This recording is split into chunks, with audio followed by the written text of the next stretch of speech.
Hi மக்களே, welcome to செந்தமிழ் சீமான். இன்றைக்கி நம்ம என்ன பார்க்க போகிறோம் அப்படின்னா, விக்கிரவாண்டி இடைத்தேர்தலில் நாம் தமிழர் கட்சி என்ன சின்னத்தில் நிற்க போகிறாங்கன்றதை பற்றியும், அதிமுக இந்த எலெக்ஷனில் போட்டியே கிடையாது அப்படின்றது வேடிக்கையாக இருக்குது அப்படின்னு சீமான் சொல்லியிருந்தார்.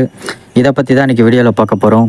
வீடியோவை ஸ்கிப் பண்ணாமல் கடைசி வரைக்கும் வீடியோ பாருங்கள். வீடியோக்குள்ளே போகிறதுக்கு முன்னாடி சப்ஸ்கிரைப் பண்ணாதவங்க சப்ஸ்கிரைப் பண்ணிவிட்டு வீடியோ பாருங்கள். வாங்க வீடியோக்குள்ளே போகலாம். நாம் தமிழர் கட்சியோட தலைமை ஒருங்கிணைப்பாளர் சீமான் அவர்கள் மைக் சின்னத்தில் தான் விக்கிரவாண்டி இடைத்தேர்தலில் போட்டியிட இருப்பதாக சொல்லியிருக்காரு.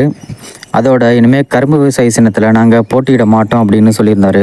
விக்கிரவாண்டி சட்டமன்ற தொகுதி எம்எல்ஏவாக இருந்த புகழேந்தி லோக்சபா தேர்தலுக்கு முன்னாடி உடல்நலக் குறைவால் காலமாயிட்டார்.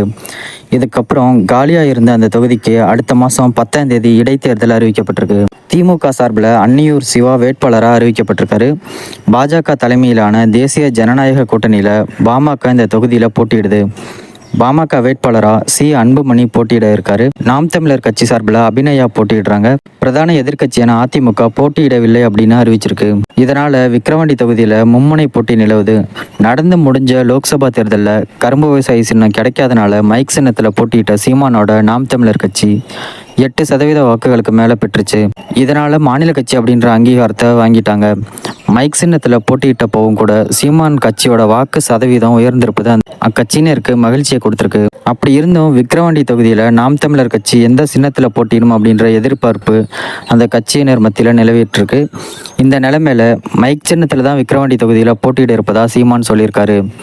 மேலும் விக்கிரவாண்டியில் அதிமுக போட்டி இல்லை அப்படின்றது வேடிக்கையானது அப்படின்னு சொல்லியிருக்காரு.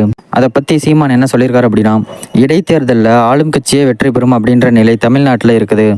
அவ்வளவு விதிமீறல்கள் அரங்கேறிட்டு இருக்கு. அதனால் இந்த விக்கிரவாண்டி இடைத்தேர்தலை புறக்கணிப்பதாக அதிமுக சொல்கிற காரணங்களில் நான் உடன்படுறேன்.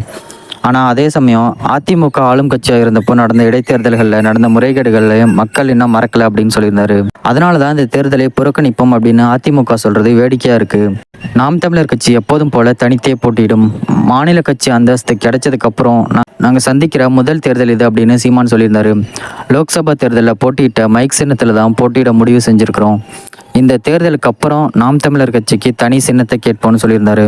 புலி சின்னத்தை தான் முதல்ல கேட்போம். இந்த சின்னத்தை ஏற்கனவே எங்களுக்கு தர தேர்தல் ஆணையம் மறுத்துருச்சு.